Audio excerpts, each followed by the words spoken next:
मैंने और भाई साहब ने मिलकर इन्वेस्ट किया था इनमें, लाखों के हैं। भाई साहब लापता हो गया और जूही कब्जा करके बैठ गई, दे ही नहीं रही थी। लेकिन एक बात आप लोगों को बोलना भूल गया, जैसे ही मैं बॉन्ड्स लेकर वहां से निकल ही रहा था कि अचानक दरवाजा खुलने की आवाज आई। मैं घबराकर छुप गया। मुझे लगा कि शायद उदय या जूही होंगे। मैं उसका चेहरा तो नहीं देख पाया, सिर्फ पीठ ही देख पाया। हाँ, उसके शूज क्रोकोडाइल लेदर के थे। विजय,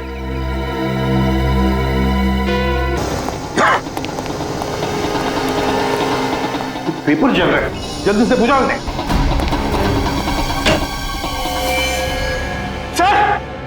सर जल्दी आइए। क्या हुआ पंकज? Oh my God. विजय,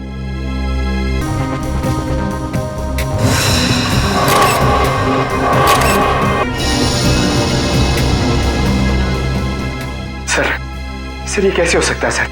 विजय जी इतने सीनियर और एक्सपीरियंस ऑफिसर हैं, फिर इन्हें इन्हीं के घर में गोली मार दी। सर लगता है कि खूनी और विजय जी की कोई पुरानी दुश्मनी थी, इसीलिए रिटायरमेंट के बाद मौका मिलते ही इन्हें मार डाला। रघुनाथ जी की केस फाइल, लेकिन इसमें कोई पेपर नहीं है सर। बाकी सब केस फाइल के पेपर्स हैं। और विजय जी का मोबाइल मिला और आखिरी कॉल उन्होंने किसी अनुज को किया था। तो फोन करो इस अनुज को। मॉडल है, मॉडल अनुज। सर कनेक्शन ये है कि आज से 3 साल पहले तक जूही मेरी गर्लफ्रेंड थी और 10 साल पहले जूही का पूरा परिवार गायब हो गया था।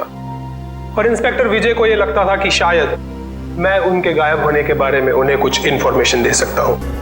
अच्छा अनुज, ये बताओ कि जूही के घर से उसके पिता की हैट मिली है, इतने दिनों बाद वो हैट वहां कैसे आई?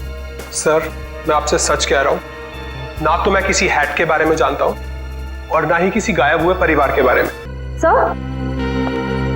सर इंस्पेक्टर विजय के घर पे हमें जो जले हुए कागज के टुकड़े मिले थे, उनमें से ये टुकड़ा आधा जला हुआ है और इस पर नवदीप गराज लिखा हुआ है। विजय सर हाल ही में एक सेकंड हैंड कार के बारे में पूछने आए थे। Second hand car? याद है ये गाड़ी किसने खरीदी थी? जी हाँ, कोई गिरीश साहब थे, उन्होंने खरीदी थी। ये लीजिए सर। ये लीजिए, ऊपर ही रखे हुए हैं, विजय सर को दिखाने के लिए ही निकाले थे। ये देखो, ये कार 14 अप्रैल 2004 को बेची गई थी। रघुनाथ जी के गायब होने के ठीक 2 दिन पहले सर। इसका मतलब है कि इस कार को रघुनाथ की फैमिली के गायब होने के बीच कोई ना कोई ताल्लुक जरूर है।